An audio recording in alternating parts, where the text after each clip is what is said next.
maybe.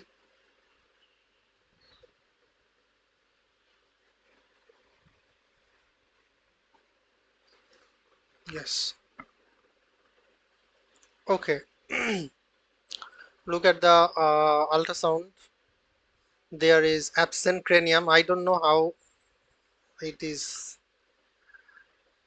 Okay, there is orbit and nose. Okay. The fetus has anencephaly, a severe open neural tube defect. A fetus has this fetus has anencephaly, a severe open neural tube defect of the open calvaria and skin that leads to complete obliteration of the fetal cerebrum.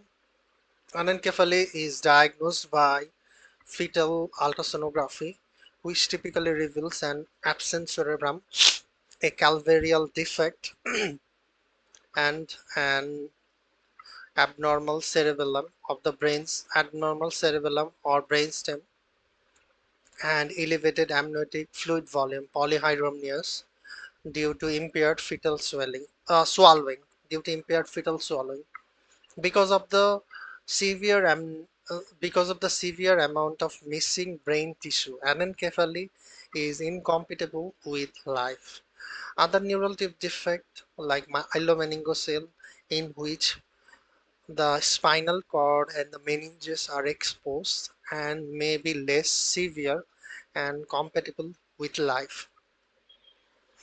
Neural tube defect occur when the fetal neural tube fails to close. When the fetal neural tube fails to close, neural tube closure is a tightly regulated process dependent on folate metabolism.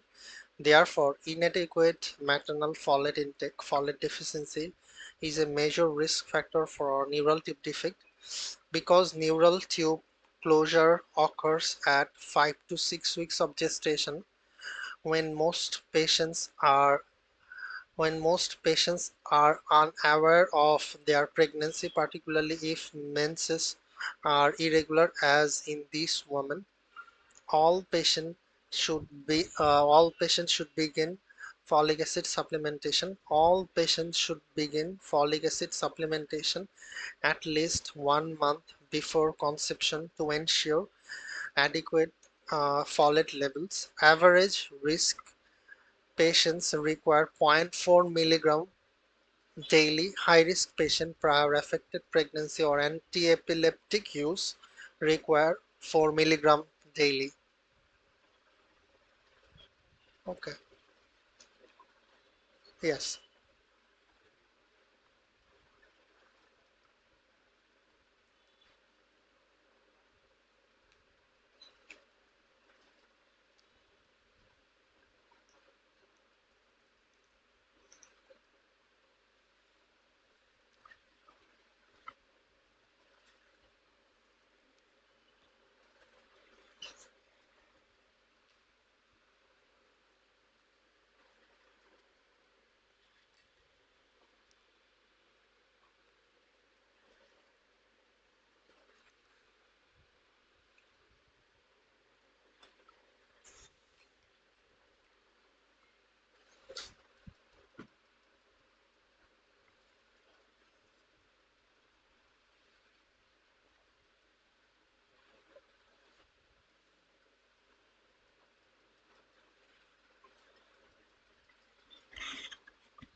Okay, stillbirth or intrauterine fetal demise refers to fetal death. Intrauterine fetal demise refers to fetal death more than 20 weeks occurring prior to delivery. Patients with Patients with a previous stillbirth are 2 to 10 times more likely to have another. However, the exact risk for recurrence and appropriate prevention strategies, mm, increased antenatal surveillance indicated during future pregnancy will depend on the underlying cause of the first stillbirth. The pathophysiology of stillbirth can be fetal, placental, or maternal in origin. Two of the highest yield tests for identifying the cause are placental evaluation and fetal autopsy. Growth and microscopic placental evaluation can reveal evidence of placental thrombosis, abruption, infection, and other placental disease. Fetal autopsy can estimate the death.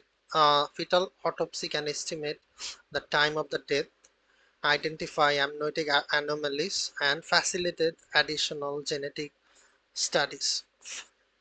Patients who decline fetal autopsy are still recommended to undergo non-invasive fetal evaluation, that is, external examination by dysmorphic feature MRI and evaluation of the placenta, fetal membrane, and umbilical cord. In addition, maternal testing for another maternal testing for other causes of stillbirth, antiphospholipid antibody syndrome, fetal-maternal hemorrhage should be performed. However, even after thorough evaluation, up to half of the stillbirth have no identifiable cause. Okay, yes.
It is not normal lochia, isn't it?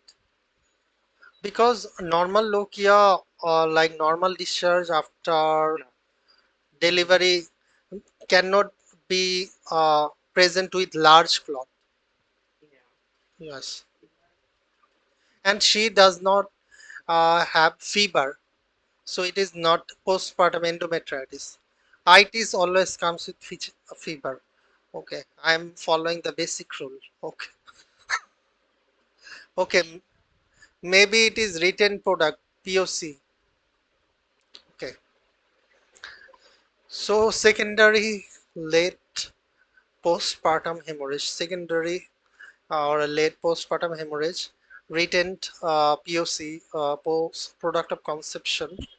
It comes with heavy bleeding with or without uterine atony, and DNC is done, dilatation and curettage, placental site subinvolution, placental site subinvolution,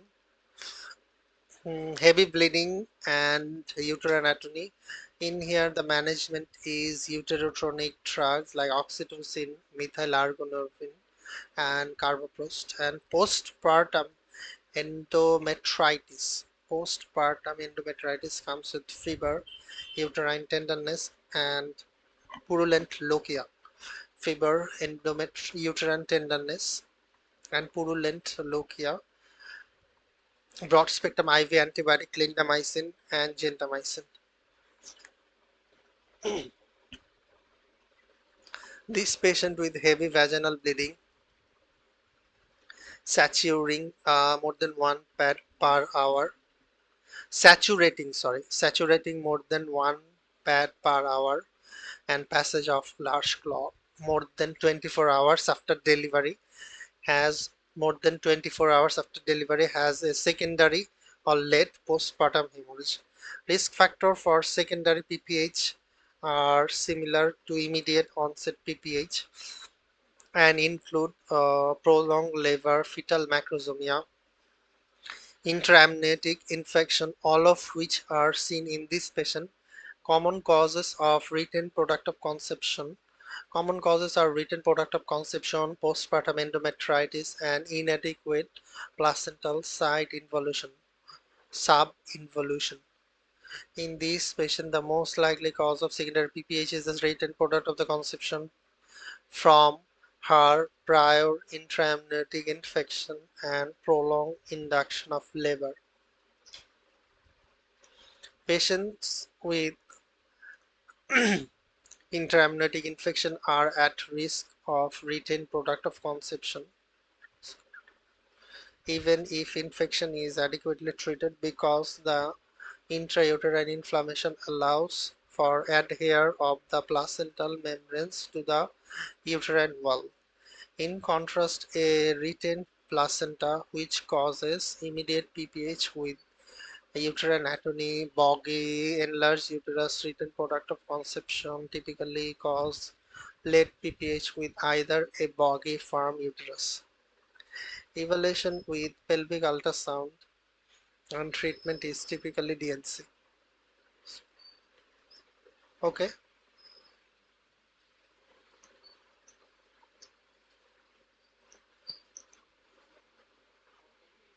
yes. Cervical laceration often caused by trauma with operative vaginal delivery or fetal macrosomia more than 4 kg typically causes an immediate, not late PPH. In addition, this patient's bleeding is from cervical os rather than the cervix itself.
Okay.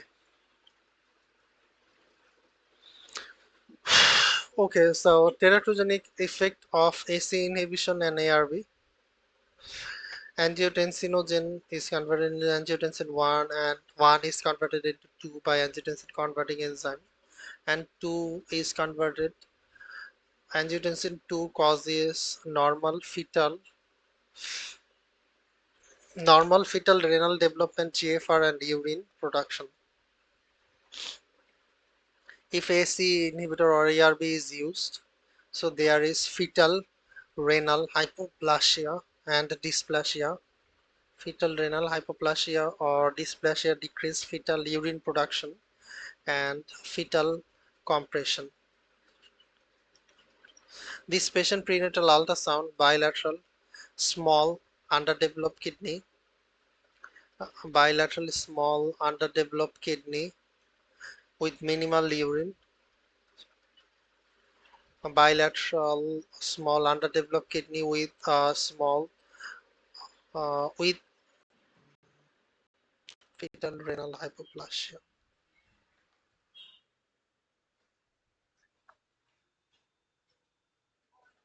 Okay, I am reading the explanation.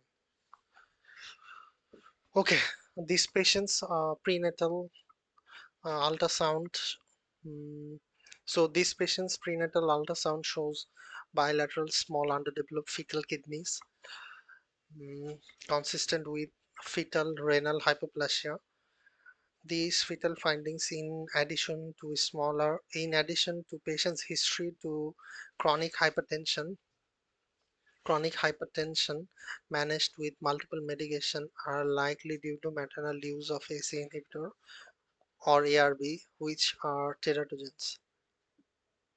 During pregnancy, angiotensin 2 is required for both fetal renal development and maintenance of fetal glomerular filtration rate. Both AC inhibitors and ARB, both AC inhibitors and ARB, which blocks the angiotensin 2 at the which blocks the angiotensin 2 at the angiotensin 2 receptor.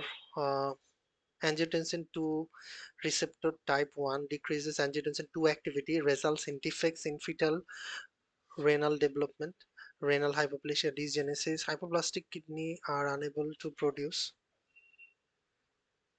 hypoplast hypoplastic kidneys are unable to produce urine, and therefore fetal ultrasound typically reveals a small fetal bladder with minimal urine. The lack of urine production is exacerbated by a decreased fetal glomerular filtration rate, causing oligohydramnias. Amniotic fluid index less than 5 centimeter, because amniotic fluid is required for fetal lung development and protection against limb compression.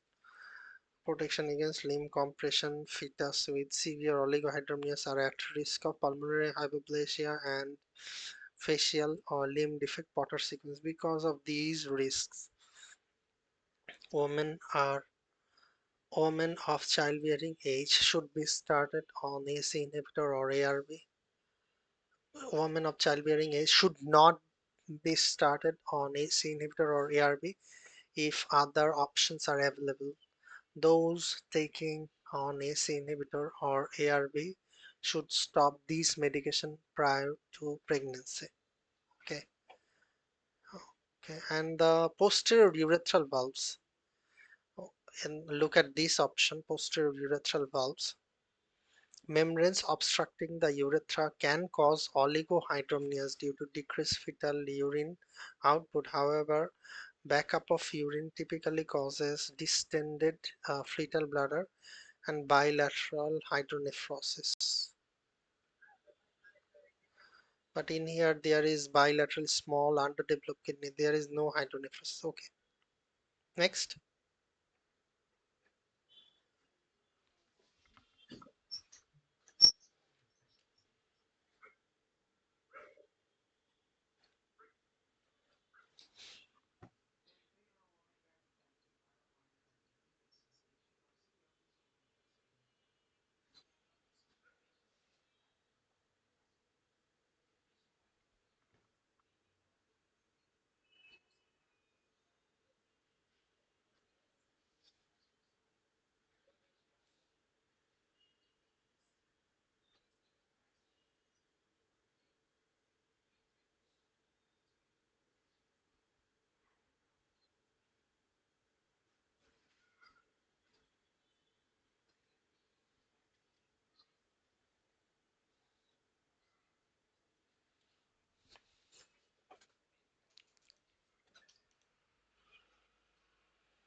Ovarian cancer only 32.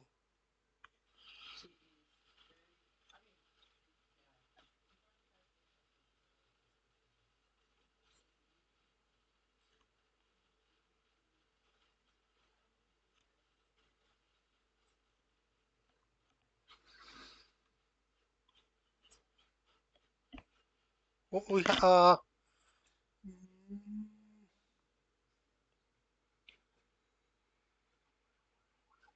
I I think that we need to wait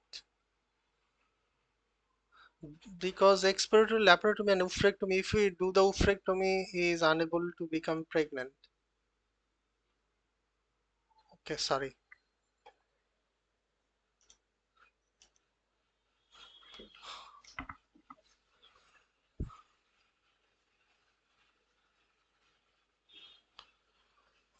Wait 1 minute. I'm coming.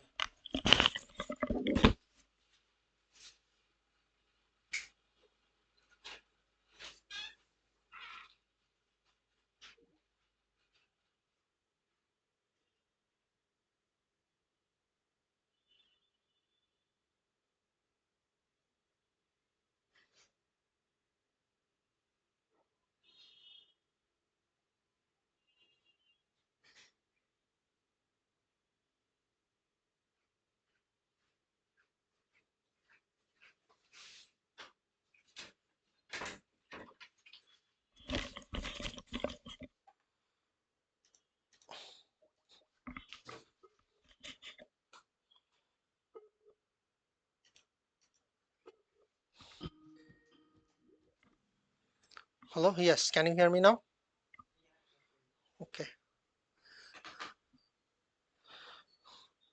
Okay, first the box.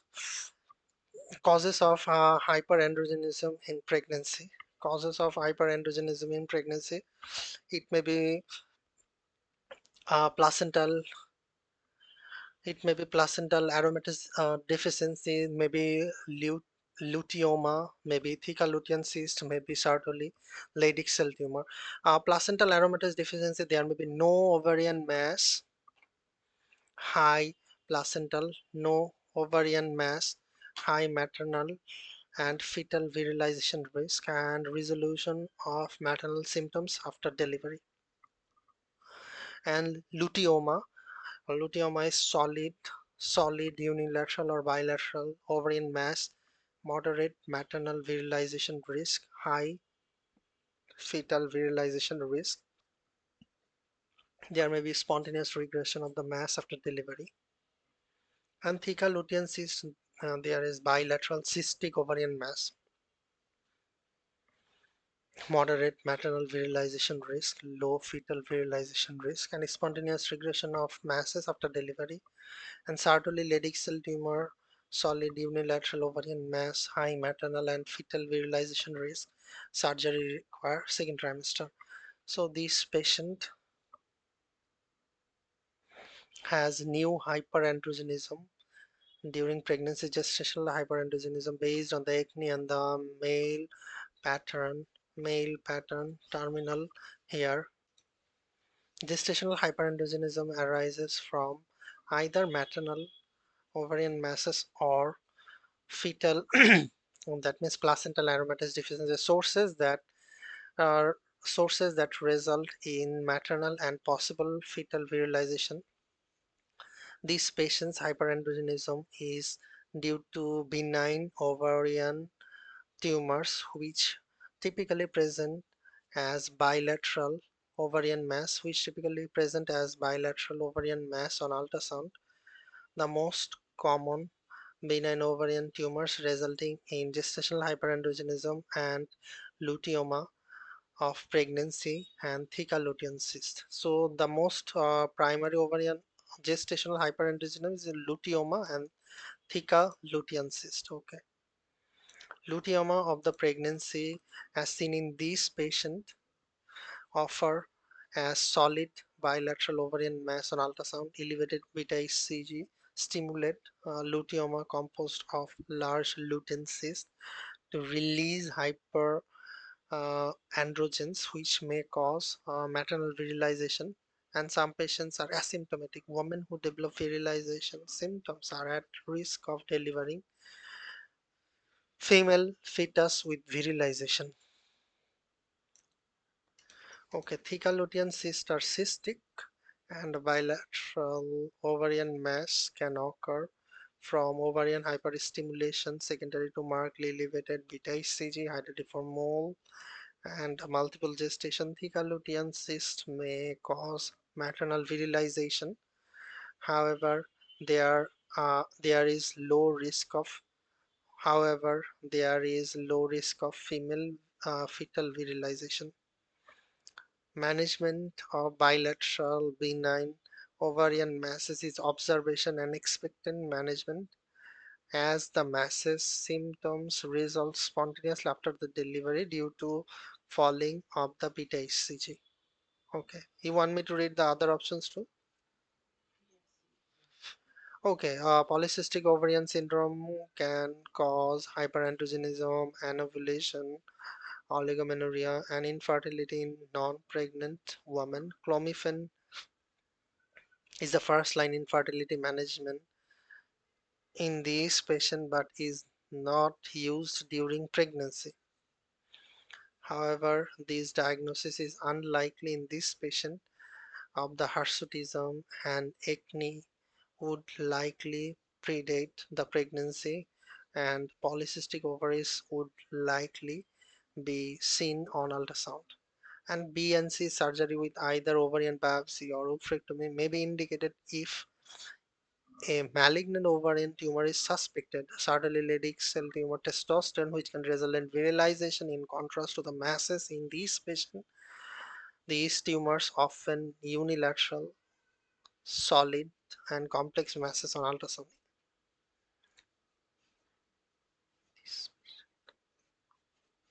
Okay.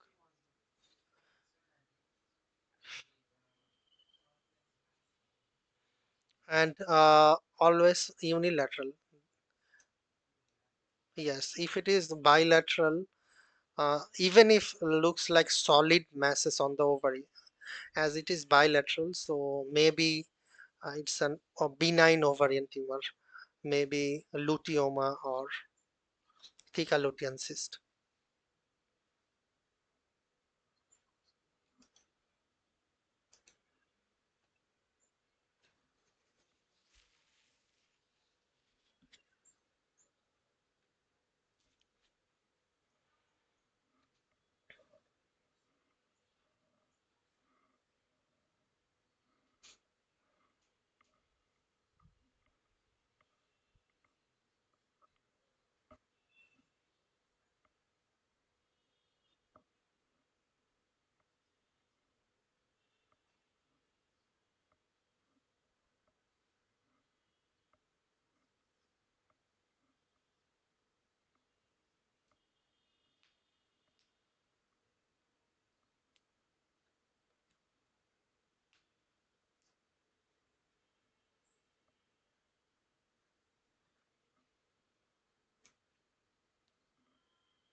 PPH,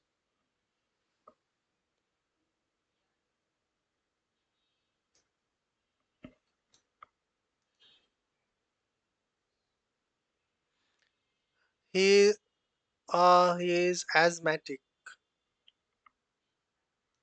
Sorry, she is asthmatic.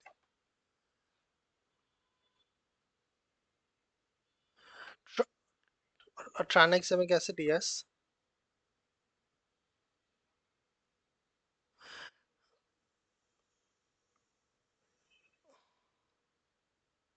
Tranexamic acid is like antifibrinolytic.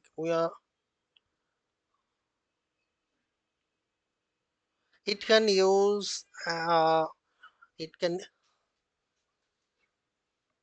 no, not it does not make clot. It can stop the clots.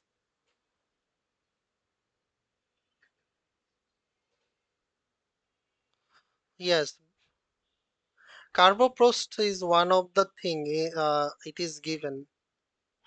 Car We missed tranexamic acid.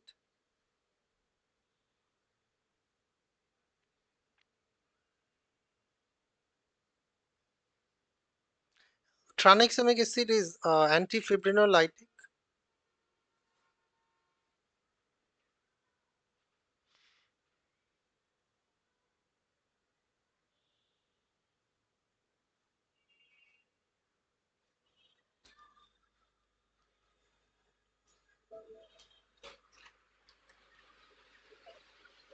Okay, I'm calling you. Electricity has come. I'm calling you from. Okay.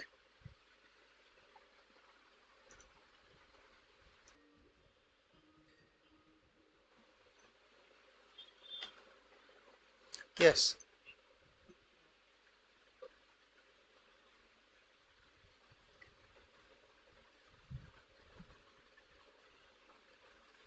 So postpartum uterine atony. Okay. Postpartum uterine atony. There may be uterine fatigue from prolonged induced precip precipitous precipitous labor, intraamniotic infection, uterine overdistension, multiple gestation, macrosomia, polyhydramnios. There may be retained placenta and grand multiplicity. Five or more than five prior deliveries. Most common cause of PPH: enlarged soft boggy, enlarged soft boggy, poorly contracted uterus, bilateral uterine massage, correction of bladder distension, high dose oxytocin, misoprostol, tranexamic acid, carbaprost, methyl argonovin, intrauterine balloon tamponade, and possible surgical intervention if atony is resolved. if atony unresolved. So this patient with heavy vaginal bleeding and unrelated heavy vaginal bleeding and enlarged boggy uterus has uterine atony, the most common cause of PPH. Uterine atony occurs due to insufficient uterine contractility after delivery, resulting in continued bleeding from open placental bed vessels. Risk factors include uterine overdistension, macrosomia, and operative vaginal delivery, as in this patient. First-line treatment for uterine atony includes bimanual massage and high-dose oxytocin. Bimanual massage and high-dose oxytocin. If atony persists, medication are indicated. Best next step is the administration of tranexamic acid, antifibrinolytic, that prevents the breakdown of blood clots. To achieve hemostasis, it reduces maternal mortality rates and hemorrhage. Okay. Yes.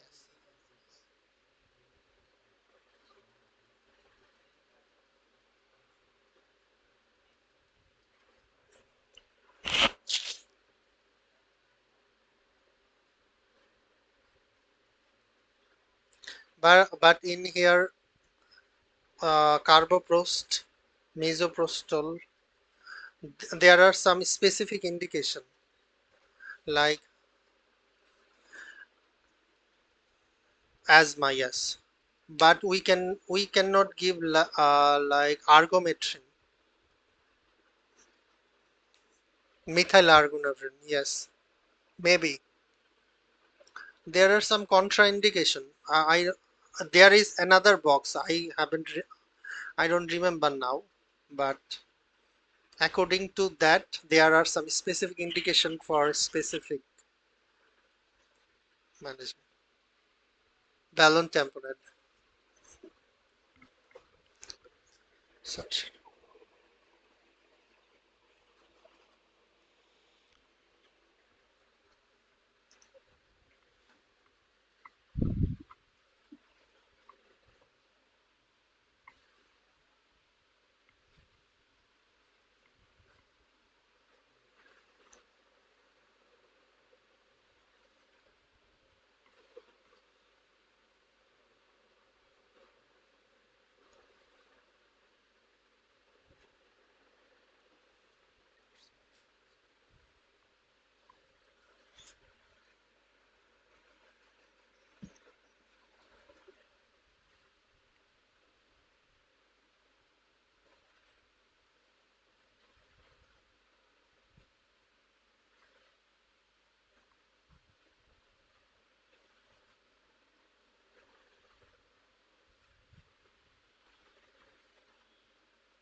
Okay.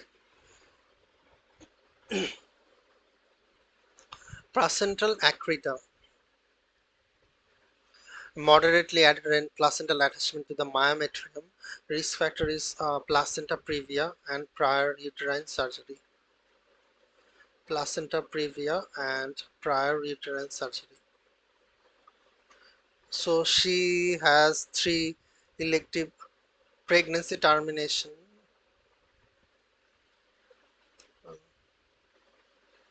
So what's her risk factor? Uterine, yes, okay. So clinical feature is prenatal diagnosis, ultrasound with placenta previa, numerous placental lacuna, myometrial thinning, and postpartum diagnosis adherent placenta PPH.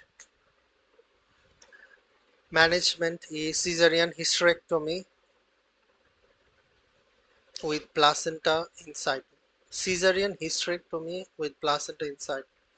This patient with postpartum bleeding likely has placenta accreta. The abnormal attachment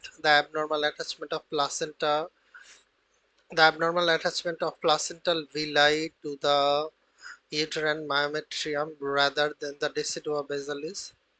This condition typically occurs in placenta with endometrial scarring from prior uterine surgery (DNC) cesarean delivery, and the scarred area do not undergo endometrial decidualization in the early pregnancy. Therefore, fetal trophoblast can implant directly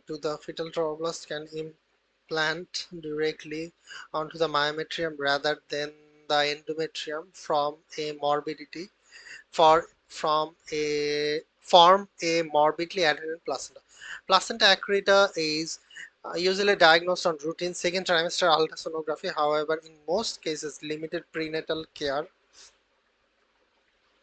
diagnosis occur after delivery when there is diffusely detaching the placenta from the uterus.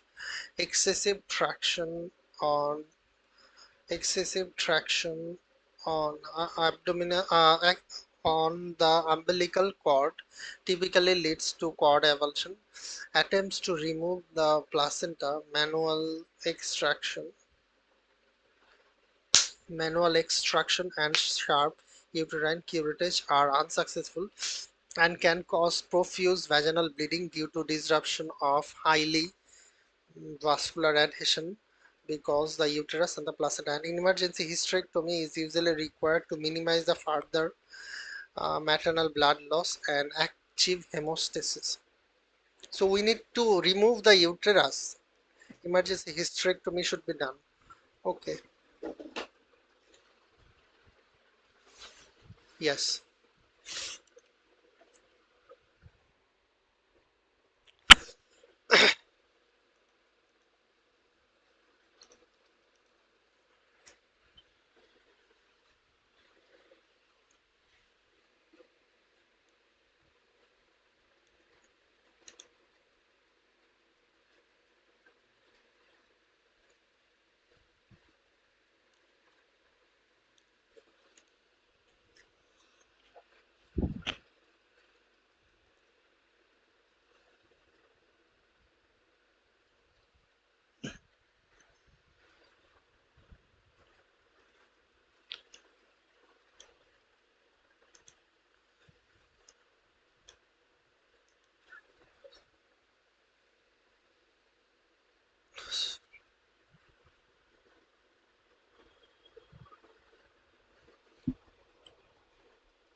In here, painful contraction is normal, isn't it?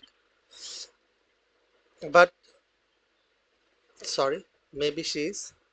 Now she she is in labor. That's why there is contraction, painful. And the cervix is not full dilated. We need to wait for the full dilation. So is it? But fluid is green.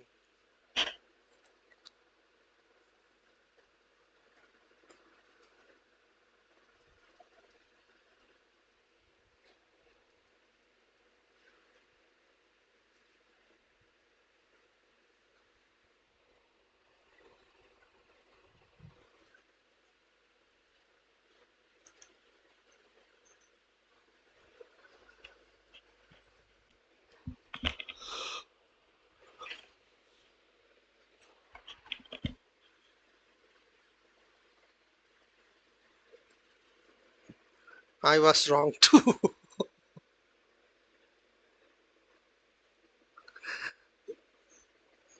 But one thing like in 35 to 37 weeks, they need to do vaginal, like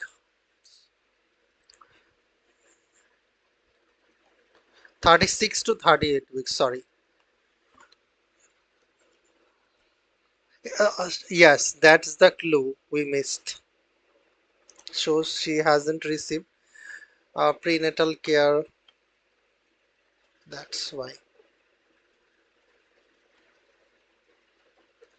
Okay, Strep agalactiae, group B streptococcus, is a common colonizer in the maternal GIT and the genital tract. Although group B streptococcus is typically asymptomatic in pregnant women, can be vertically transmitted it can be vertically transmitted during vaginal delivery after rupture of the membrane and causing early onset neonatal group B streptococcus infection. To prevent vertical transmission, most women are screened at 36 to 38 weeks of gestation. Those who are group B positive require intrapartum antibiotic prophylaxis. Intrapartum antibiotic prophylaxis. Women with unknown GBS status, such as these patients, are triaged based on risk factor. Most women more than 37 weeks of gestation do not require uh, intraamniotic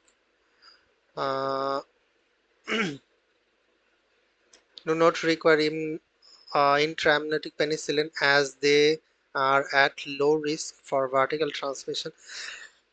And indiscriminate use of antibiotic use can lead to bacterial resistance. With following women with the following risk factor require intraamniotic penicillin: rupture of the membrane for more than 18 hours, as in this patient, because the extended time period allows for possible GBS proliferation, increased bacterial load, and prolonged exposure to infected amniotic fluid, all of which increase the risk of vertical transmission and neonatal infection. Intrapartum fever, which indicates a possible intraamniotic infection, including intraamniotic infection involving GBS, and delivery at less than 37 weeks of gestation, as the immature fetal immune system is more susceptible to infection. Women who meet the criteria of intraamniotic penicillin are typically administered intravenous penicillin. Okay. Yes. Antenatal screening. Rectovaginal antenatal screening, like rectovaginal culture for at 36 to 38 weeks of gestation. Indication for intrapartum prophylaxis: group B streptococcus bacteria or group B streptococcus UTI infection in current pregnancy. Group B streptococcus bacteria or group B streptococcus UTI in current pregnancy. Group B positive rectovaginal culture in current pregnancy. And unknown group B streptococcus plus any of the following: less than 37 weeks of gestation, interpartum fever, rupture of the membrane for more than 18 hours, prior onset of early onset neonatal GBS, and intrapartum prophylaxis in IV penicillin should be given. Intrapartum IV penicillin. Okay.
Sorry, no, not something else for GBS. Penicillin for penicillin group. Why you don't give antibiotic? I don't know why you choose. Do I got wrong too? But I go for vancomycin. But I should. I I know that penicillin for penicillin. Though he is sensitive to penicillin, like yes, we should give this type of antibiotic. Like mm, what can I say? Cephalosporin. Yes.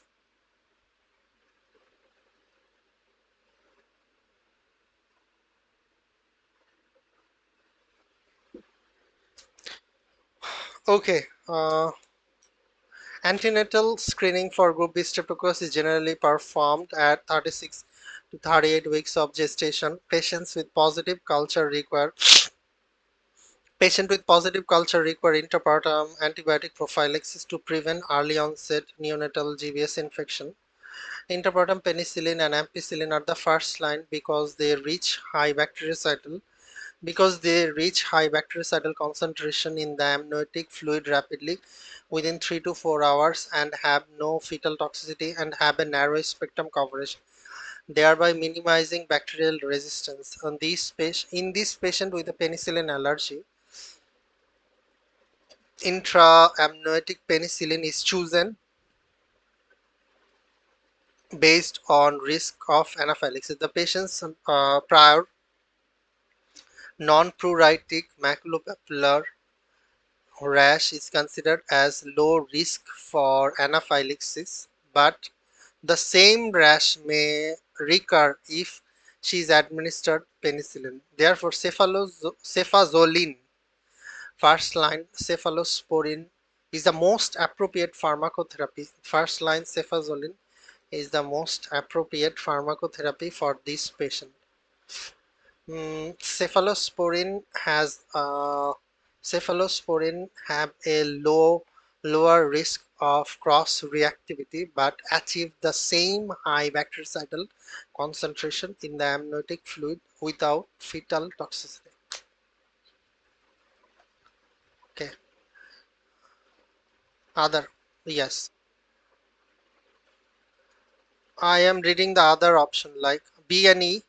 In group B, Streptococcus positive patient with severe penicillin allergy reaction with a high risk for prophylaxis such as respiratory distress or urticaria, dual sensitivity testing, GBS isolates for clindamycin or erythromycin is performed because erythromycin resistance is associated with inducible clindamycin resistance in patients who are sensitive to both intraamniotic penicillin is with clindamycin.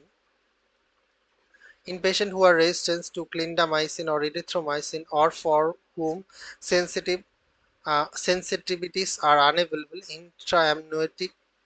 penicillin intraamniotic penicillin is with vancomycin.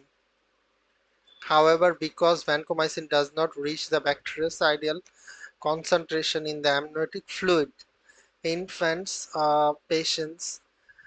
are treated with infants of patients treated with vancomycin may require additional neonatal observation and evaluation. This patient with penicillin allergy and that is low risk for anaphylaxis can receive cefazolin. Yes, I don't understand.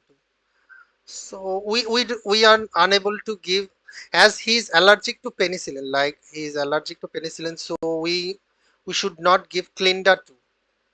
And if we and trimethoprim sulfa drug has sulfa drug, we know that sulfa drug has sulfa allergy, so it is allergic to, so we cannot give sulfa drug too. And why we are not using vancomycin does not reach the amniotic fluid in that concentration like penicillin does, so we should not give vanco. And if we give vanco, then we need additional neonatal observation and evaluation, that these group B streptococcus is transferred to the babies too.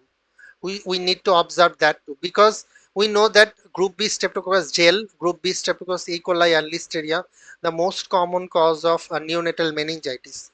So this is very important. Okay.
So she has adnexal tenderness and closed cervix.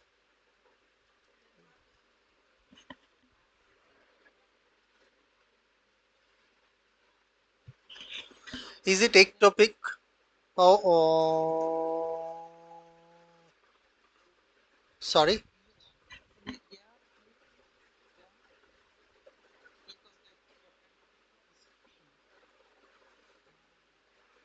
And there is an intrauterine device, and IUD placement can cause ectopic pregnancy.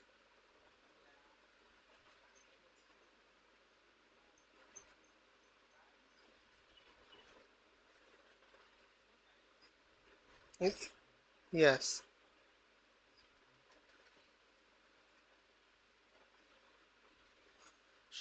Or shouldn't we need to confirm? I do not know the answer actually. I think that D and E is the answer. Why we do the laparoscopy? So we need to see where is the product of conception. Then I think that okay. Okay, this patient with okay, this patient with new onset vaginal spotting. This patient with new onset vaginal spotting, right adnexal tenderness, and a positive pregnancy test likely has an ectopic pregnancy and extrauterine pregnancy implantation, most commonly in the fallopian tube. Although patients with IUD, although patients with IUD have a lower absolute risk of ectopic pregnancy due to overall lower rates of pregnancy, they are at higher they are at higher risk for extrauterine implantation if pregnancy occurs. These patients' transabdominal ultrasound shows a thin endometrium and does not reveal a pregnancy of unknown location. Pregnancy normally induces endometrial thickening decidualization to encourage the IUD implantation. However, patients with progestin containing IUD develop endometrial atrophy, thinning, which can cause induced amenorrhea but also promote extrauterine implantation. Because an ectopic pregnancy can present with vaginal bleeding, patients with an IUD also developed an abrupt change in bleeding pattern and concomitant adnexal tenderness require evaluation. If transabdominal ultrasonography cannot locate the pregnancy, transvaginal ultrasonography is performed. because it is more sensitive and can better visualize the adnexia, particularly in obese patients or those with early gestation transvaginal ultrasonography. Okay, yes. Surgical exploration like diagnostic laparoscopy is indicated for hemodynamically unstable patient with a suspected rupture ectopic pregnancy or in those with contraindication to medical therapy with methotrexate. Patient uh, this patient is hemodynamically stable and should undergo transvaginal ultrasonography to determine the pregnancy location. FSH, TSH, prolactin can be used to evaluate for AUB. However, this patient's bleeding is likely pregnancy related and these hormone levels would not affect management. An IUD removal is recommended for patients with ultrasound confirmed intrauterine pregnancy who wish to continue pregnancy. Removal decreases the risk of IUD associated spontaneous abortion, intraamniotic infection, and preterm delivery. These patients' pregnancy should be located prior to offering IUD removal because an IUD can be left in place with no additional adverse effect if pregnancy is extrauterine.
Okay, breastfeeding contraindication.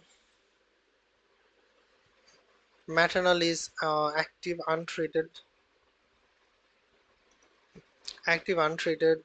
TB, HIV, active untreated TB, HIV, herpetic breast lesion, active varicella infection, chemotherapy or radiation therapy, active substance use disorder.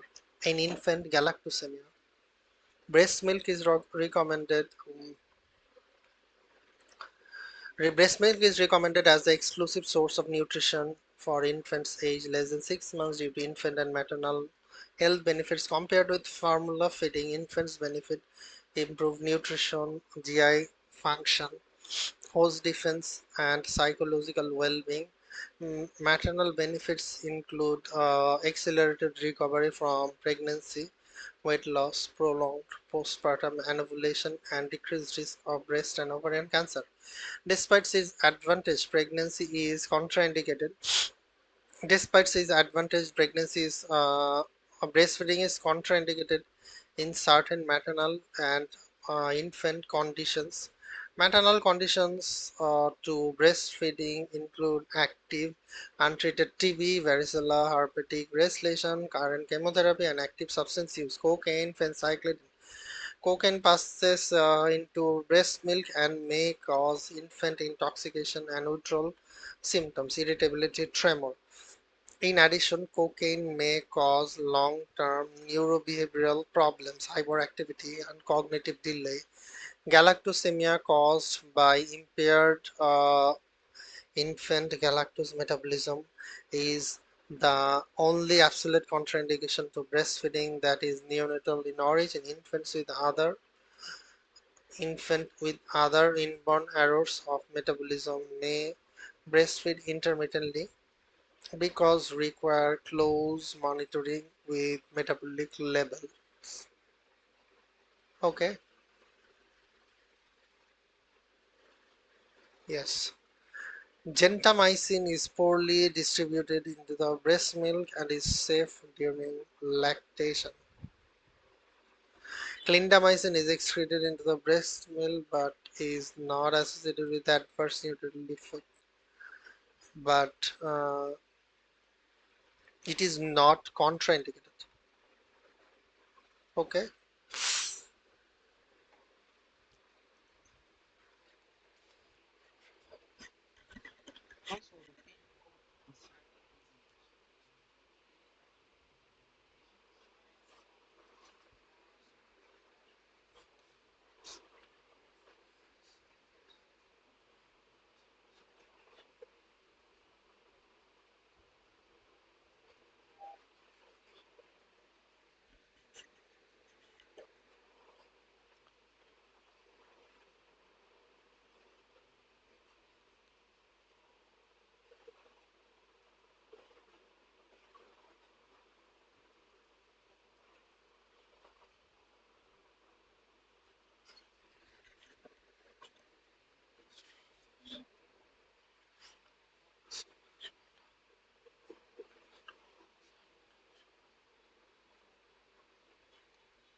What's your thought?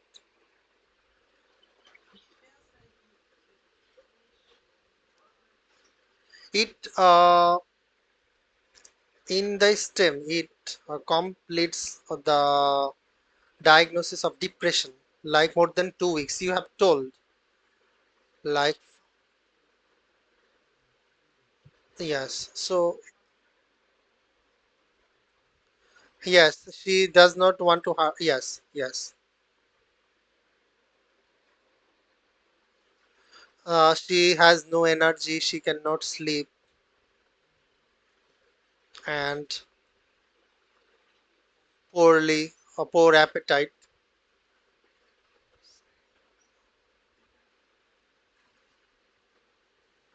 Yes. All women should routinely assist. All women should routinely assist for depression at postpartum visits. This patient is showing signs and symptoms of postpartum depression at her 4 week checkup.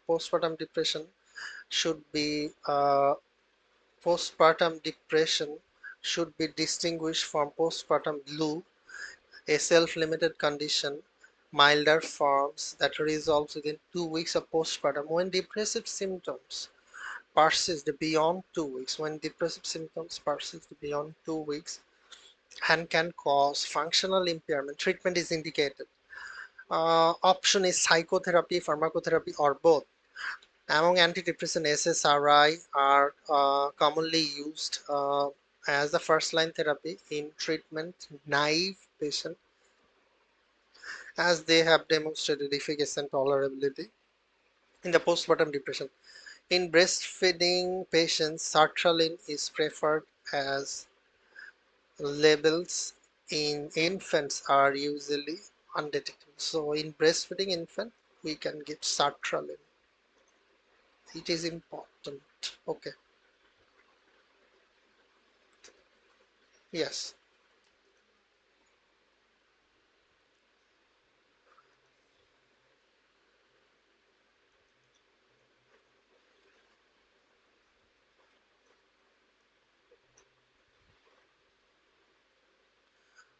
Okay, first look at the fetal heart rate.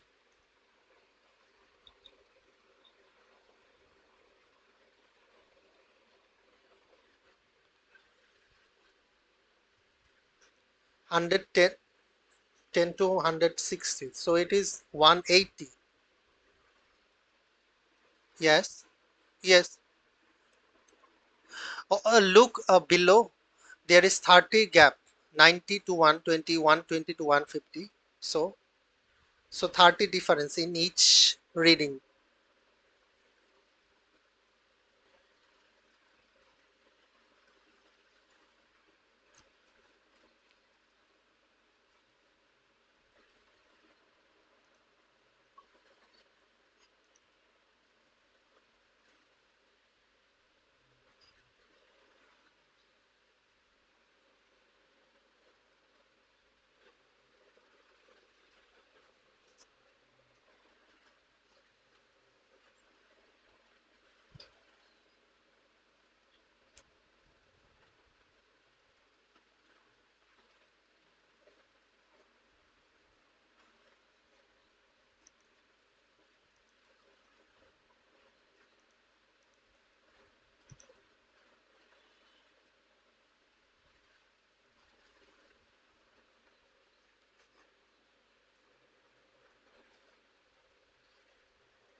Yes. Flank pain does not come with the appendicitis. Yes.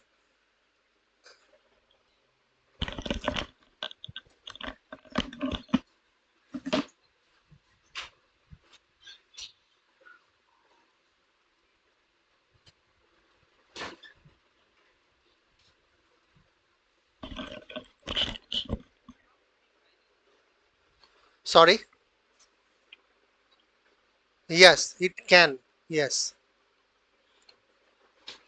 you are right.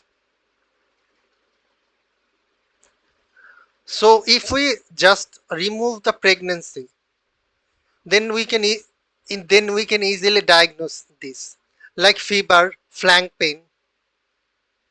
So easy diagnosis, isn't it? But when pregnancy comes in the uh, question, then it is complicated, because I got wrong. I thought it's intranetic infection. Yes, the uterus would be tender. This I missed.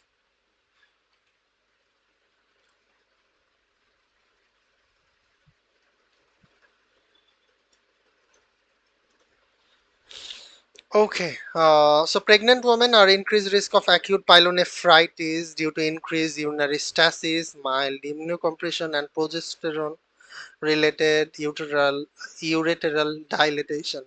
Like most patients, pregnant women with pyelonephritis typically have nausea, high-grade fever, and flank pain. Maternal fever and tachycardia also lead to fetal tachycardia, as seen in this patient. On examination, costovertebral angle tenderness. The angle is created between the 12th rib and the spine. 12th rib and the spine, or flank pain is common due to retroperitoneal inflammation in the kidney. Retroperitoneal inflammation in the kidneys.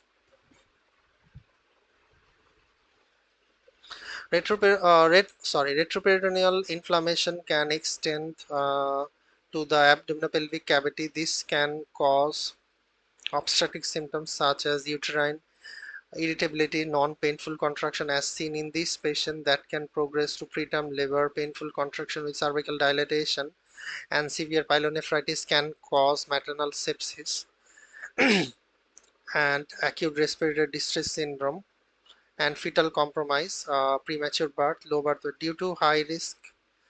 Uh, due to high risk for severe complication, management of acute pyelonephritis is in pregnancy is with hospitalization and empiric antibiotics, ceftriaxone. Hospitalization and ceftriaxone. Okay. Yes. Acute appendicitis in pregnancy can present with fever, nausea, anorexia, and right-sided upper abdominal pain due to uterine displacement of the appendix scaffold. However, appendicitis causes peritoneal signs including rebound or guarding, which are seen in this patient. In addition, high-grade fever is not typically as an initial symptom but can develop later in this disease course with increased inflammation. And in intraamniotic infection is a common cause of abdominal pain in pregnancy. Intraamniotic infection is defined as maternal fever without a clear source of infection plus either maternal or fetal tachycardia, purulent amniotic fluid, or leukocytosis. Although this patient has fever and maternal or fetal tachycardia, intraamniotic infection is a diagnosis of exclusion, and this patient has flank tenderness that makes acute pyelonephritis more likely. In addition, these patients' non-tender uterus, closed cervix, and intact intact membrane makes intraamniotic infection less likely. So, if uterus is tender, then the diagnosis would be intraamniotic infection. Okay, very close.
maybe.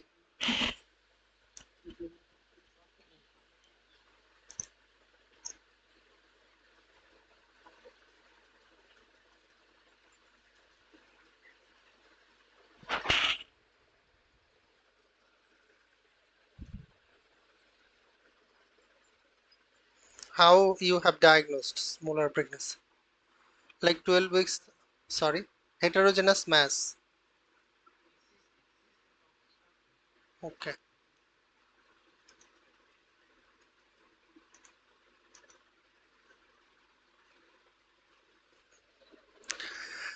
This patient's presentation of pelvic pressure, uterine size larger than expected for gestational age, and bilateral adnexal mass is concerning for a hydatiform mole.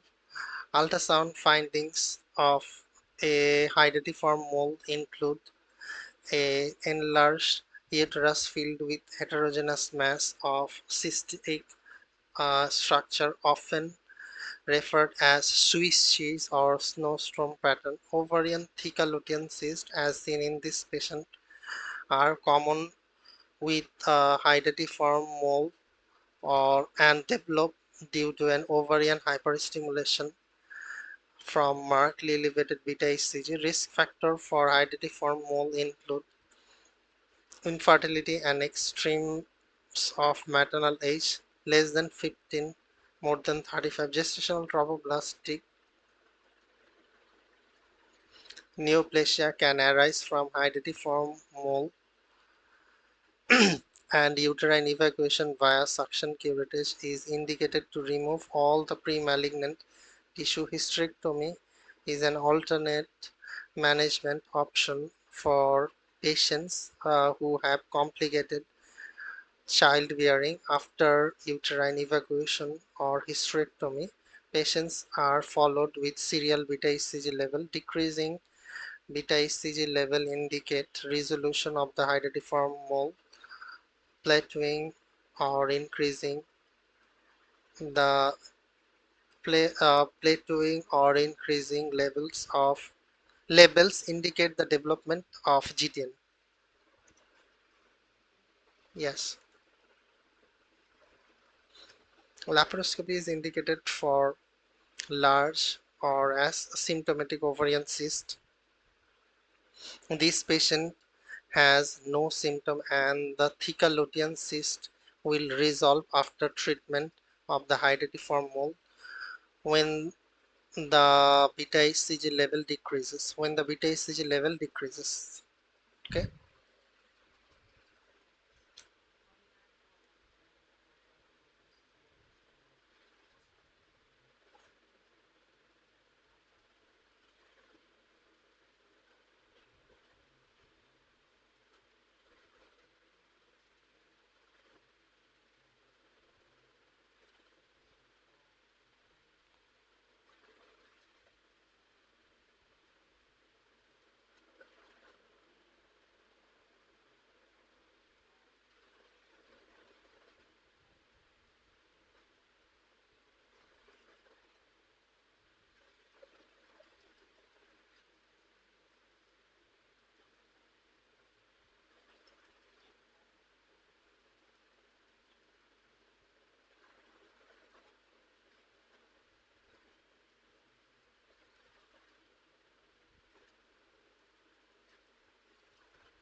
She is diabetic.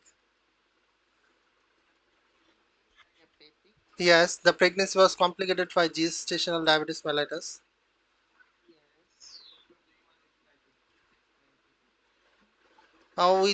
Yes, we are doing protein or we are doing OGTT. I am okay. I don't know why I am becoming like that. I see your answer that did I,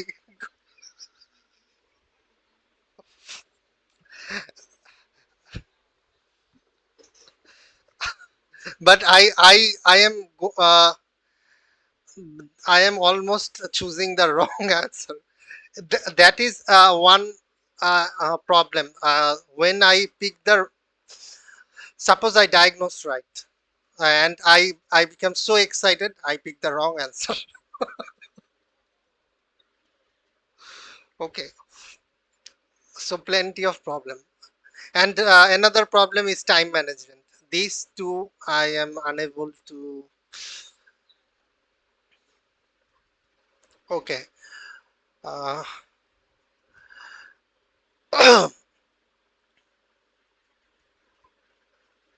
okay.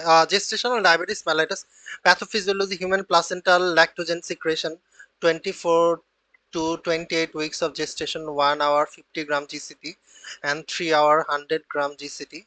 Management is first line diet, and second line is insulin, glyburide, and metformin.